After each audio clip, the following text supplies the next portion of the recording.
अब तो सरकार लगातार पहले वैसे दमनकारी नीतियों से कुचलने का काम करती थी और अब जो है गाड़ियों के नीचे कुचल रहे चाहे।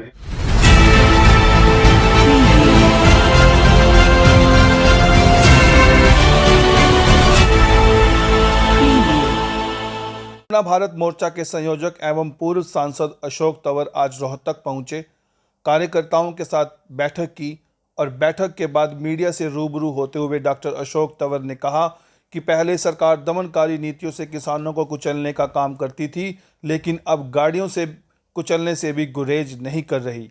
उन्होंने कहा कि जिस तरह पेट्रोल डीजल के दाम लगातार बढ़ रहे हैं, एक अनुमान है कि कुछ ही महीनों में यह आंकड़ा 150 प्रति लीटर पार हो जाएगा। उन्होंने कहा कि हरियाणा में मनोहर लाल खट्टर भी राजनीतिक समझ छोड़ चुके हैं, जिसका ताज़ा उदाहरण उनके द्वारा दिया बयान है, जिससे अब वह पलट भी चुके हैं। उन्होंने कहा कि इस भाजपा सरकार ने देश व प्रदेश का इतना बड़ा नुकसान किया है, चाहे वह किसान का हो, आर्थिक नीति का हो या विदेश नीति का, हर मोर्चे पर सरकार विफल साबित हुई है। जिसका करते हुए क्या कहा, आइए सुनिए।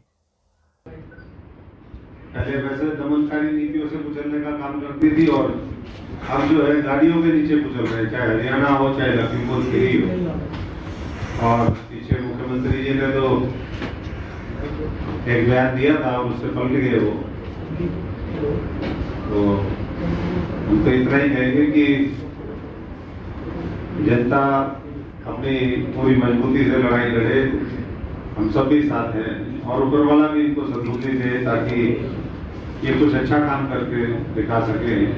क्योंकि ना तो किसी काले कानून से इस देश का भला होना है और जितनी जल्दी उसको वापस ले लेंगे उतना देश एक ठीक रास्ते पर, तरक्की के रास्ते पर तेजी से चल पाएगा।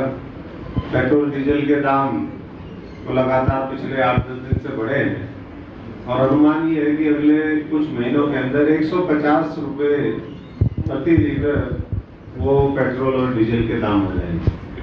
इस अनुपात में लगातार बढ़ रहे हैं। 8-9 राज्यों में तो 100 का आंकड़ा पार हो चुका है अभी तक। और इसी तरीके से कानून व्यवस्था की बात करें, वो आज हरियाणा में आए दिन आप देखते हैं रोज कहीं ना कोई बड़ी घटना होती है। कश्मीर में पीछे इस तरीके से कई हत्याएं की, आज भी अभी थोड़ी देर पहले खबर मिली है कि 5 फिर जो है आतंकवाद के शिकार वहां पर हुए। तो जो लोग कहते थे घर में घुस के मारेंगे, अब उन्हीं के राज में हमारे ही जमीन पर पाकिस्तान तो उनकी तरफ से लगातार अटैक जारी है, आतंकवादी गतिविधियां वो बढ़ी है। तो ऐसे में एक ये मौका इलाहाबाद चुनाव का है। इन परिस्थितियों में हुआ वो आप सब जानते हैं कि किसान आंदोलन के समर्थन में जब किसानों ने कहा कि भाई अपने अपने पदों से त्यागो, विधानसभा और संसद से अपने इस्तीफे दो, तो लोग तो बहुत से कुर्सियों से चिपके रहे और एक ने जब इस्तीफा दिया तो उसकी वजह से आज ये स्थिति उत्पन्न हुई। तो हमने यहाँ भी चर्चा करी, बाकी वहाँ फील्ड में जाकर के अभी नामांकन की प्रक्रिया खत्म हुई है, तो साथियों से सबसे चर्चा करेंगे और फिर अपना भारत मोर्चे का क्या रूप होगा इस संदर्भ में वो और स्पष्ट करेंगे, सभी साथियों से चर्चा करेंगे। लेकिन हालात हरियाणा के बहुत नाजुक हैं। मंडियों के अंदर लगातार धान हो, बाजरा हो, वो सारी चीजें इसी तरीके से बड़ी सरकार जिम्मेदारियों से भाग रही है। एयर इंडिया बेच दी और जो उनके मंत्री कह रहे हैं कि बोले ये तो ऐतिहासिक फैसला हो गया।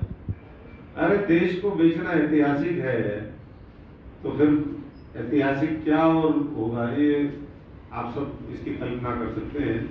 तो इस परिस्थिति में एक चीज तो हमने जरूर देखी कि 7 साल बाद विपक्ष आपके समक्ष एक कार्यक्रम शुरू हुआ है। 7 साल से लोगों को समझ में नहीं आया था कि हम विपक्ष में हैं और आपके समक्ष जाना है।